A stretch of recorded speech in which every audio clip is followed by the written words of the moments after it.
السلام علیکم ورحمۃ اللہ وبرکاتہ۔ الحمدللہ رب العالمین والصلاة والسلام علی سید الانبیاء والمرسلین، اما بعد۔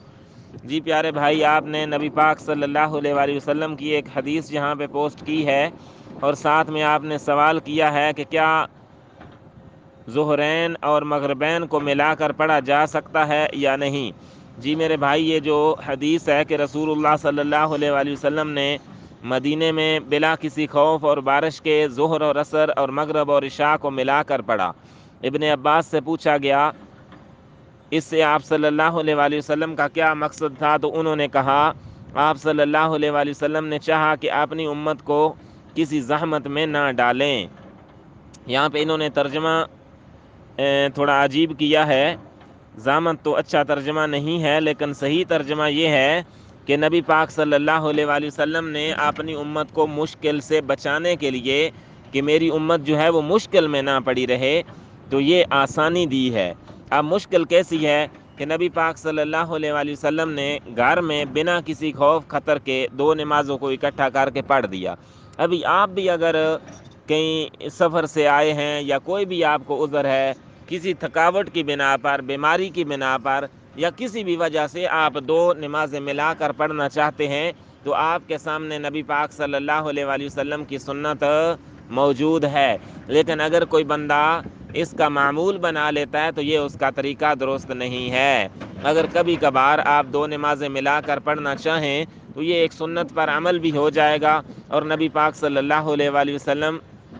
نے اس کی چھوٹ بھی دی ہے۔ اب یہ تو ایسے کریم نبی اللہ نے ہمیں دیے ہیں، جتنی ہمارے اوپر اللہ نے نعمتیں نازل کی، ان میں سب سے بڑی نعمت یہ ہے کہ ہم ایسے کریم نبی کے امتی ہیں۔ جس کریم نبی کی صفت بیان کرتے ہوئے اللہ تبارک و تعالیٰ خود قرآن مجید کے اندر ارشاد فرماتا ہے لَقَدْ جَاءَكُمْ رَسُولٌ مِّنْ أَنفُسِكُمْ عَزِيزٌ عَلَيْهِ مَا عَنِتُّمْ حَرِيصٌ عَلَيْكُمْ بِالْمُؤْمِنِينَ رَءُوفٌ رَحِيمٌ، کہ یہ تو ایسا حریص نبی ہے، یہ تو ایسا حرص کرنے والا نبی ہے کہ اس کو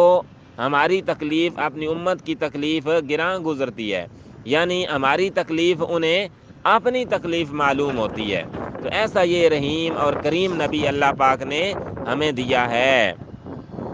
تو اس لیے میرے بھائی، یہ نبی پاک صلی اللہ علیہ وآلہ وسلم کی طرف سے شفقت کا اور کرم کا معاملہ ہے۔ جس طرح کہ اب آپ کے سامنے ایک اور مثال میں رکھتا ہوں کہ نبی پاک صلی اللہ علیہ وآلہ وسلم نے جب تراویح کی نماز پڑھائی، ایک دن پڑھائی، دوسرے دن پڑھائی، تیسرے دن پڑھائی، پھر آپ صلی اللہ علیہ وآلہ وسلم نے جب باجماعت نماز کو ترک کر دیا، تو اس کی کیا وجہ تھی؟ اس کی وجہ میرے بھائی صرف یہ تھی، جو کہ آپ صلی اللہ علیہ وآلہ وسلم نے بتا بھی دی ہے، کہ کہیں ایسا نہ ہو کہ جس طرح لوگوں کا جذبہ میں نے دیکھا ہے، اللہ تبارک و تعالیٰ اس نماز کے لیے لوگوں کی محبت اور جذبہ دیکھتے ہوئے کہیں ایسا نہ ہو کہ میری امت کے اوپر یہ نماز بھی فرض کر دے۔ تو ایسا کریم اور شفیق نبی ہے کہ مزید کسی بوجھ سے، مزید ایک نماز کے اضافے سے بچانے کے لیے اس نماز کو باجماعت ترک کر دیا۔ تو اس کے بعد پھر صحابہ کرام نے، عمر فاروق رضی اللہ تعالیٰ عنہ نے اس سنت کو دوبارہ زندہ کیا۔ تو بہرحال اس حدیث میں بھی یہی ہے کہ چھوٹ دی گئی ہے۔ اگر اس چھوٹ کو لیتے ہوئے اگر کوئی کہے کہ میں اب وقت پر نماز پڑھتا ہی نہیں ہوں، میں دو نمازوں کو ہمیشہ ملا کر ہی پڑھوں گا، تو یہ اس کا عمل درست نہیں ہوگا، کیونکہ اللہ پاک نے قرآن مجید کے اندر فرمایا ان الصلاۃ کانت علی المؤمنین کتابا موقوتا، کہ بے شک نماز مومنین کے اوپر اس کے وقت مقررہ کے اوپر پڑھنا فرض کی گئی ہے۔ تو اس لیے میرے بھائی، جب بھی نماز کا وقت ہو، اول وقت میں نماز کو پڑھنا افضل ہے، اور سارے کاموں کو ترک کر دینا جب اللہ کی طرف سے بلاوا آ جائے کہ حی علی الصلاۃ، آؤ نماز کی طرف، حی علی الفلاح، آؤ فلاح کی طرف، تو ہم نے بھی اس بات کو ماننا ہے کہ واقعی ہماری فلاح، ہماری بھلائی اسی کام میں ہے کہ ہم سارے کاموں کو چھوڑ دیں اور نماز کی طرف چلے جائیں۔ اگر ہم یہ سمجھیں کہ اللہ پاک کی طرف سے اگر مؤذن بلا رہا ہے کہ حی علی الفلاح، آؤ بھلائی کی طرف، آؤ بہتری کی طرف، ہماری بہتری ادھر نہیں ہے، بلکہ ہم اگر یہ کام کر لیں گے تو اس میں ہماری بھلائی بہتری ہے، تو پھر ہماری یہ کم عملی اور کم عقلی ہوگی۔ اس لیے میرے بھائی،